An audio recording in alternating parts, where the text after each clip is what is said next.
ہیں وہ معاملات زندگی ہیں کہ ختم ہی نہیں ہو رہے، شوق ہیں کہ ختم ہی نہیں ہو رہے، باتیں ہیں کہ بڑھتی چلی جا رہی ہیں۔ دور گزر گیا جب لوگ کہتے تھے کہ کوئی درود پاک بتائیں جس سے سرکار راضی ہو۔ ایک کی مسئلہ ہے کام نہیں چلتا۔ ایک صاحب آئے، کام نہیں چلتا، میں نے کہا سورہ واقعہ پڑھا کریں، کہتے ہیں حضرت میں بڑی دیر سے پڑھ رہا ہوں۔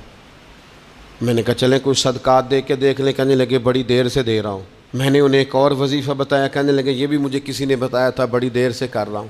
تو میں نے انہیں کہا پھر میری ایک ناقص رائے یہ ہے کہ سارا کچھ کرنے کے بعد اگر ابھی تک پھر بھی آپ سمجھ رہے ہیں نا آپ کی مرضی کے مطابق آپ پر دروازے نہیں کھول رہے، پھر آپ صبر کریں، جو میرا رب چاہتا ہو اس پہ راضی رہ کے دیکھیں، پھر ذرا راضی رہ کے دیکھیں، پھر دیکھیں کہ مالک کا فیصلہ کیا ہے۔ وہ آپ کے حق میں کوئی رحمت والا فیصلہ ہی فرمائے گا، پھر ذرا انتظار کر کے دیکھیں، پھر ذرا صبر کر کے دیکھیں۔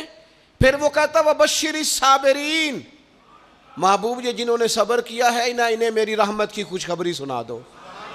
پھر وہ کہتا ہے باقیوں کے پاس مال ہوگا، دولت ہوگی، اقتدار ہوگا، بڑا کچھ ہوگا، ان اللہ مع الصابرین، صبر کرنے والوں کے ساتھ رب کریم ہوگا۔ پھر ذرا ٹھہر ہی جائیں، پھر تھوڑا حوصلہ ہی کر لیں، پھر اس کے فیصلے کا ذرا انتظار کر کے دیکھیں۔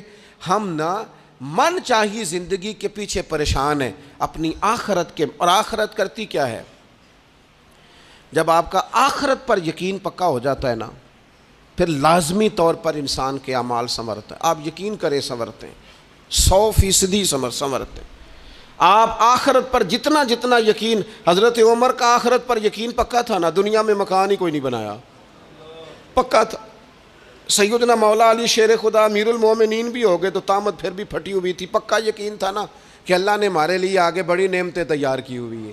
حضور نے آ کے فرمایا تھا نا کہ عمر میں تیرا گھر دیکھ آیا ہوں جنت میں، یقین پکا تھا نا بڑا کچھ ملنے والا ہے۔ تو جن لوگوں کا پکا ہونا کہ میرا دیس میں گھر ہے، وہ پردیس میں بلڈنگیں نہیں بنایا کرتے، ان کو پتا تھا کہ ہمارے دیس میں گھر بنے ہوئے، لہٰذا یہاں وہ کسی پریشانی کا شکار۔ اور دوسرا جب بندے کا آخرت پر یقین پکا ہو جاتا ہے نا، ایک بات آپ نے ضرور ذہن میں رکھنی ہے، ہمارے محدثین نے لکھا ہے جس بندے کا صرف دنیا داری میں جینے کا مزاج ہو جاتا ہے نا وہ بزدل ہو جاتا ہے، اور جس کا خیال ہوتا ہے نا زندگی عارضی ہے، صبح قیامت دوبارہ اٹھوں گا، وہ بندہ بہادر ہو جاتا ہے۔ جس کا خیال ہے نا یہی کچھ ہے، کھا لو پی لو بس، یہ زندگی ختم ہو گئی تو ختم ہو گئی، مر گئے تو مر گئے، ختم ہو گئے، فنا ہو گئے، ان لوگوں کا مزاج بزدلانہ ہو جاتا ہے، جرت مند نہیں رہتے۔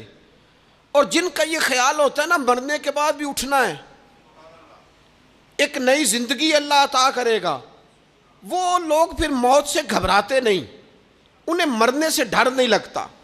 پھر موت کا لفظ کوئی بندہ سنا کہ انہیں بلیک میل نہیں کر سکتا، وہ بندے طاقتور ہو جاتے، باہمت ہو جاتے۔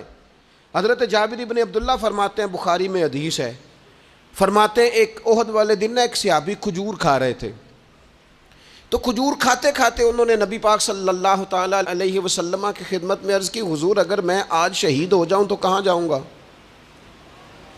تو محبوب فرمانے لگے میرا رب اپنے فضل سے تجھے جنت عطا کرے گا۔